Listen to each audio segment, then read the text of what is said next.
Welcome to Nisha classes at UK.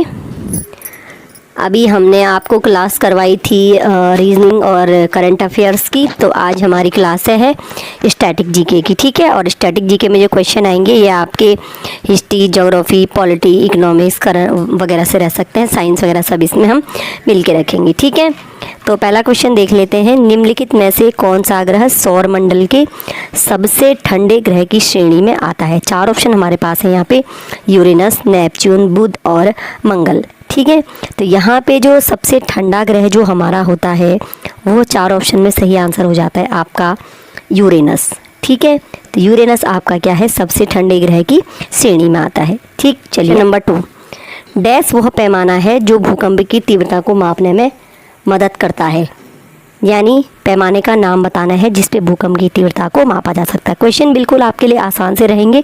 आसान question हम इसलिए करवा रहे हैं स्टार्टिंग में क्योंकि स्टैटिक जीके में बहुत सारे आसान क्वेश्चन भी पूछ लिए जाते हैं। ठीक है, तो भूकंप की तीव्रता को मापने में जो पैमाना मदद करता है जिससे हम भूकंप की तीव्रता मापते हैं वो है हमारा रिक्टर स्केल। तो रिक्टर स्केल पे भूकंप की तीव्रता जो है मापी जाती है। जैसे 6 तीव्रता का बोला जाता है, 7 तीव्रता का बोला जाता है, तो ये तीव्रता क्या होती है, रिक्टर स्केल पे मापी जाती है। चलिए आगे बढ़ते हैं। नेक्स्ट क्वेश्चन, निम्नलिखित में से कौन सा अनुच्छेद शिक्षा के अधिकार से संबंधित है? राइट टू एजुकेशन से आपका कौन सा अनुच्छेद संबंधित है? अनुच्छेद 21A, अनुच्छेद 29, अनुच्छेद 32 या अनुच्छेद 226? तो अभी आप जैसे टीचिंग एग्ज़ाम दे रहे हैं तो ये सभी जानते होंगे, जो जिस शिक्षा के अधिकार से संबंधित जो अनुच्छेद है वो है आपका अनुच्छेद 21A। और इसे कब जोड़ा गया? इसे जोड़ा गया आपका 86वां संविधान संशोधन 2002 के द्वारा इसे संविधान में जोड़ा गया। और यहाँ पर जो ये 21A है तो अब शिक्षा का अधिकार क्या बन गया है, अनुच्छेद 21A के तहत एक मौलिक अधिकार बन गया है। और आपकी जानकारी के लिए कि बता दें, जो 21वां हमारा जो आपका अनुच्छेद है, ये अनुच्छेद हमारा किससे रिलेटेड है, जीवन से संबंधित अधिकार है। ठीक है, आपका जीवन का अधिकार है, जीवन जीने का अधिकार है। कैसे आप जीवन जिएंगे, तो जीवन जीने के अधिकार के तहत आपका शिक्षा के अधिकार को मौलिक अधिकार बनाया गया है, जो किसमें आएगा, आपका अनुच्छेद 21A में। कब जोड़ा गया? 86वां संविधान संशोधन 2002 के द्वारा। चलिए नेक्स्ट क्वेश्चन देख लेते हैं। किस बंदरगाह को भारत के पहले हरित बंदरगाह के रूप में विकसित किया गया है? ठीक है, तो यहाँ पे थोड़ा टाइपिंग मिस्टेक है। तो किस बंदरगाह को भारत का पहला हरित बंदरगाह के रूप में विकसित किया गया? तो ये है आपका हल्दिया बंदरगाह। हल्दिया बंदरगाह को विकसित किया गया है आपके हरित बंदरगाह के रूप में। और ये आपका हल्दिया बंदरगाह कहाँ पे आ जाएगा?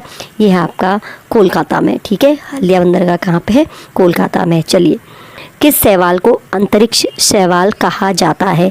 एक शैवाल है जिसे अंतरिक्ष शैवाल भी कहा जाता है। तो यहाँ पे चार ऑप्शन है, एसिटाबुलरिया, ग्रेसिलेरिया, क्लोरेला वल्गारिस या बेलोनिया।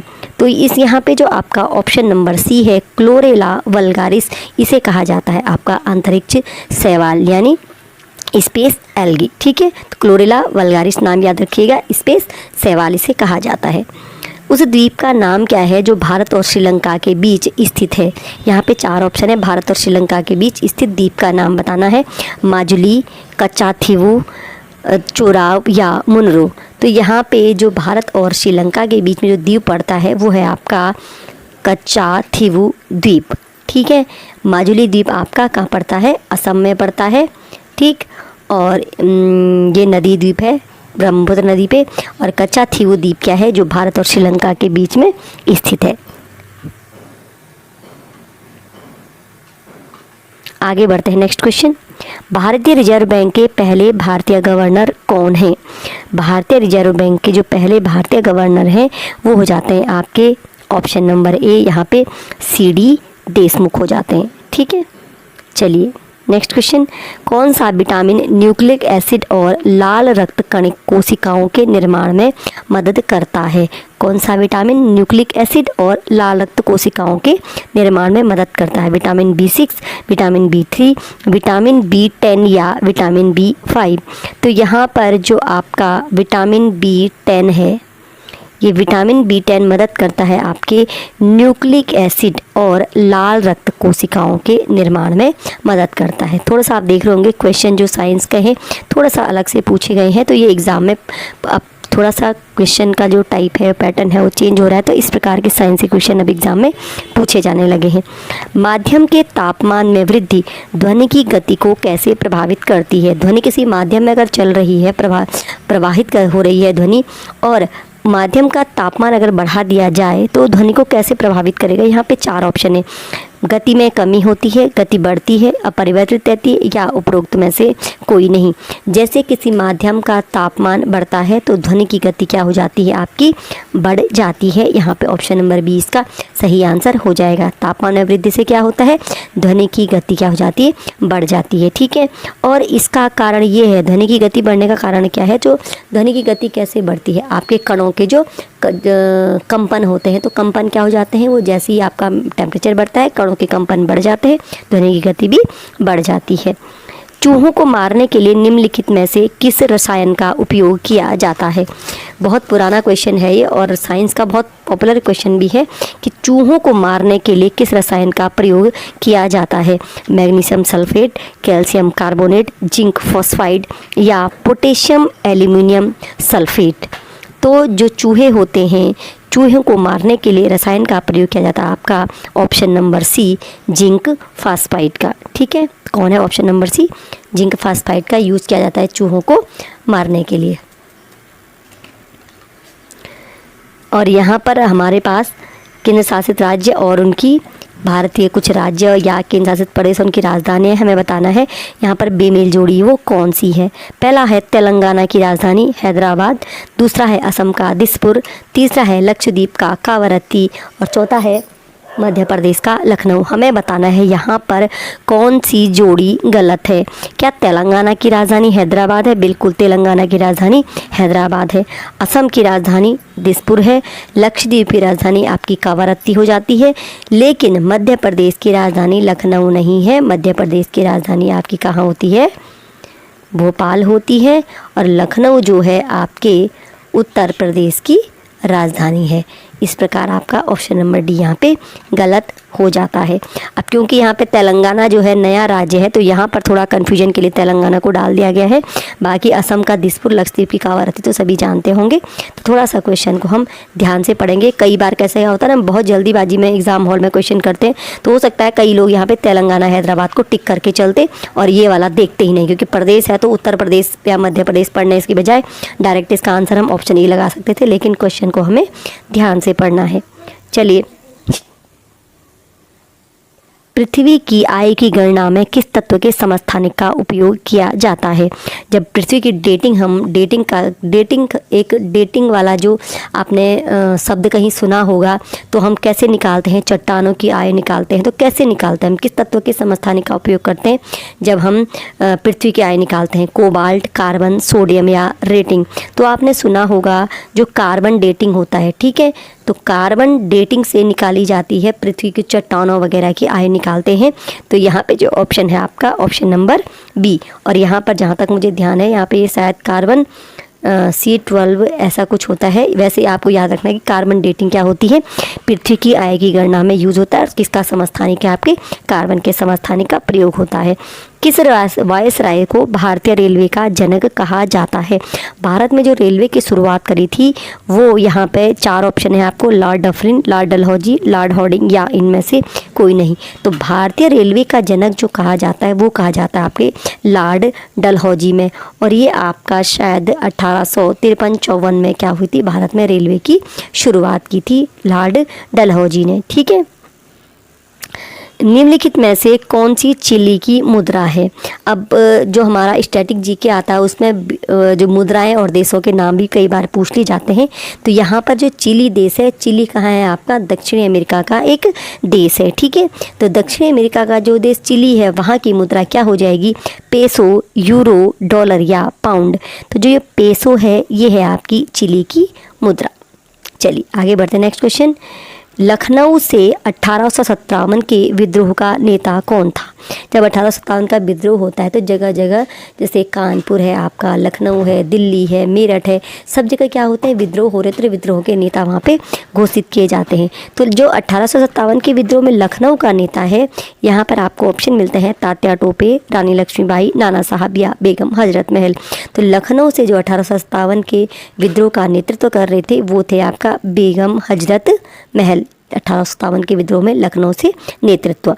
चलिए आगे बढ़ते हैं। थियोसॉफिकल सोसाइटी की स्थापना करने वाले प्रसिद्ध नेता कौन हैं?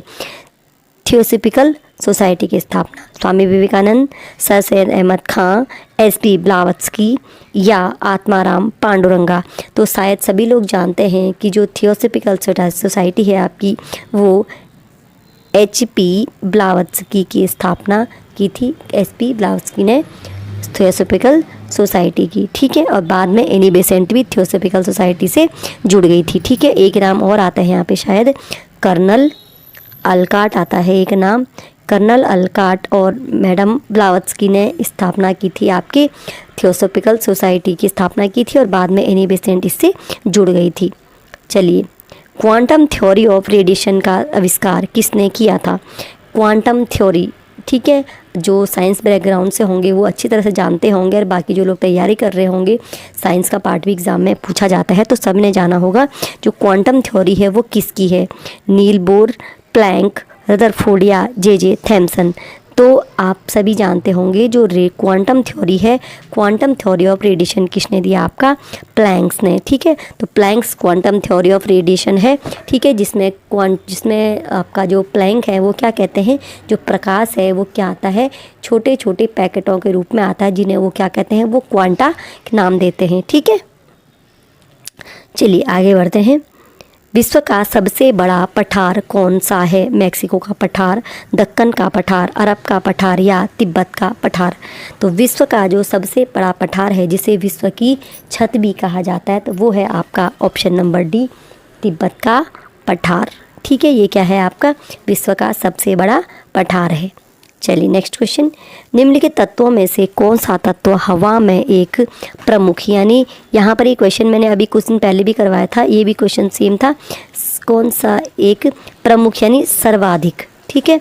तो सर्वाधिक मात्रा में हवा में जो तत्व है वो कौन सा है? ऑक्सीजन है, नाइट्रोजन है, कार्बन डाइऑक्साइड है या आपका ऑर्गन है। तो जो मैंने वहाँ पे भी आपको बताया था, जो हमारी हवा में सबसे अधिक मात्रा में तत्व मौजूद है वो है आपका नाइट्रोजन। और नाइट्रोजन आपका कितना है? 78% नाइट्रोजन है। उसके बाद ऑक्सीजन है 21% और बाकी जो 1% है उसमें कार्बन डाइऑक्साइड है, आर्गन है, अन्य गैसें उसमें आ जाती हैं, ठीक है। तो आपका नाइट्रोजन कितना है? 78%, यानी सर्वाधिक कौन सा हो गया? नाइट्रोजन हो गया। चलिए नेक्स्ट क्वेश्चन, निम्नलिखित में से किस देश की राजधानी बैंकॉक है और रबर का प्रमुख उत्पादक है? थाईलैंड, चीन, ब्राज़ील या घाना। तो जो बैंकॉक की राजधानी है और रबर का प्रमुख उत्पादक देश है वो है आज आपका जिसकी राजधानी बैंक है, तो थाईलैंड की राजधानी बैंकॉक है और थाईलैंड क्या है? रबर का प्रमुख उत्पादक देश है। तो यहाँ पे ऑप्शन नंबर ए इसका सही आंसर हो जाता है। नेक्स्ट क्वेश्चन है, सतलुज नदी का ऋग्वैदिक नाम क्या है? आपने अगर आप जैसे हिस्ट्री स्टार्ट करते हैं, आप लूसेंट वगैरह बुक पढ़ते तो स्टार्टिंग में क्या होता है ना, कुछ बुक्स के आप जो नदियां हैं हमारी पौराणिक नदियां उनके नाम दिए हैं ऋग्वैदिक नाम, ठीक है। तो उनमें से एक नदी है सतलुज। तो सतलुज नदी का नाम ऋग्वेद में क्या था? सरस्वती, कुभा, सिंधु या सतुद्री। तो यहाँ पे जो सतलुज नदी का ऋग्वैदिक नाम हो जाता है आपका, वो जाता है आपका सतुद्री हो जाता है, ठीक है। ये सतुद्री लिखा है चाहे सतुद्री है, ये नाम है आपका सतलुज नदी का, ठीक है। नेक्स्ट है, इटली की राजधानी रोम निम्नलिखित में से किस नदी के तट पर स्थित है? टेम्स, टाइबर, एवन या टाइन। तो जो रोम है आपका वो है इटली की राजधानी और ये है आपके टाइबर नदी के तट पर स्थित है। टेम्स के किनारे कौन सा है आपका? लंदन है, ठीक है।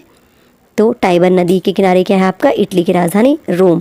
ऑप्टिकल फाइबर किस सिद्धांत पर काम करता है? वर्तमान में आपने देखा होगा ऑप्टिकल फाइबर बहुत ज़्यादा चलन में रहता है। ऑप्टिकल फाइबर जो काम करता है तो वो किस सिद्धांत पे काम करता है? प्रकाश का विवर्तन, प्रकाश का अपवर्तन, पूर्ण आंतरिक परावर्तन या उपरोक्त में से कोई भी नहीं। तो यहाँ पे आपका ऑप्शन नंबर सी जो है आपका पूर्ण आंतरिक परावर्तन, यानी इसको टोटल इंटरनल रिफ्लेक्शन भी कहते हैं। इसके सिद्धांत पर काम करता है आपका ऑप्टिकल फाइबर। ठीक है, नेक्स्ट है गन्ने की लाल जड़ के लिए कौन सा कवक जिम्मेदार है? मैग्ना पूर्थे ओर्जा, पुकिनिया, पाइथियम डिबार्नियनम या कोलेटोटिचम फाल्कटम। तो आपका जो ऑप्शन नंबर डी है कोलेटोटिचम फाल्कटम, ये है आपका गन्ने की लाल जड़ के लिए जिम्मेदार कवक। ठीक है, चलिए, प्रधानमंत्री के कर्तव्य संविधान के किस अनुच्छेद के अंतर्गत आते हैं? अनुच्छेद 78, अनुच्छेद 42, अनुच्छेद 19 या आर्टिकल 27। तो जो आपका प्रधानमंत्री के कर्तव्य आते हैं वो आते हैं आपके आर्टिकल 78 के तहत। आर्टिकल 42 तो आपका आ जाता है नीति निर्देशक तत्व में। ठीक है, राज्य के नीति निर्देशक तत्व में आ जाता है। 19 आपका मौलिक अधिकार बन जाता है, 27 भी आपका मौलिक अधिकार है। तो ये 3 तो कहीं से भी नहीं हो सकते, क्योंकि ये आपका इनमें से एक तो आपका नीति जो आपका डायरेक्टिव प्रिंसिपल आ जाते हैं और बाकी 2 आपके मौलिक अधिकार है। तो अनुच्छेद 78 में क्या आएगा? प्रधानमंत्री के कर्तव्य आ जाते हैं। नेक्स्ट है भारत में रबी के मौसम में निम्नलिखित में से कौन सी फसल होती है, काटी जाती है, बोई जाती है? ठीक है, तो आपका जो है ये ज्वार, गेहूँ, कपास या जूट।